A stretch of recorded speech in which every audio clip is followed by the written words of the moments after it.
Sempat buron 9 bulan, Eko Pratama, pelaku penganiayaan dengan senjata tajam yang menyebabkan korban Yuda meninggal dunia dengan luka tujah di beberapa bagian badannya di Gang Duran, Kelurahan Tojo Olo, Palembang.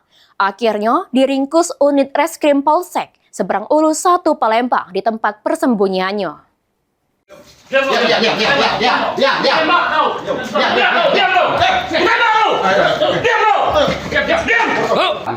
Berakhir sudem pelarian Eko Pratama, pelaku penganiayaan dengan senjata tajam yang menyebabkan korban Yuda tewas dengan sejumlah luka tujah di beberapa bagian badannya. Pelaku ditangkap unit reskrim Polsek Seberang Ulu 1 Palembang tanpa adanya perlawanan. Yang selanjutnya digelandang ke Mapolsek Seberang Ulu 1 Palembang guna jalani pemeriksaan lebih lanjut.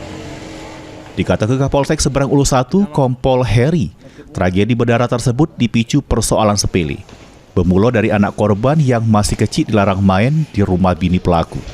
Taunya anaknya nangis, korban langsung datangi pelaku untuk mempertanyakan hal tersebut. Di Gang Duren, Kelurahan Tojo Ulu, Kecamatan Seberang Ulu 1 Palembang, korban sama pelaku terlibat cekcok yang berujung penujahan, membuat korban meninggal akibat luka di lengan sama pahanya. Motifnya bang? Motifnya yaitu gara-gara anak, ketika anaknya mengadu bahwa pelaku mengusir dari rumahnya, kemudian didatangi oleh korban. Tidak lama kemudian korban dalam keadaan luka pulang ke rumah dan korban dibawa ke rumah sakit. Luka tusuk bagian mana aja bang? Dunia. Korban mengalami beberapa luka bacok, baik itu di siku, di pergelangan tangan maupun di paha.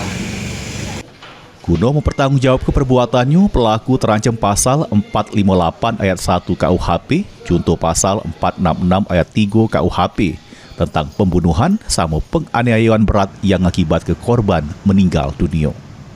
Heru Wahyudi, PAL TV.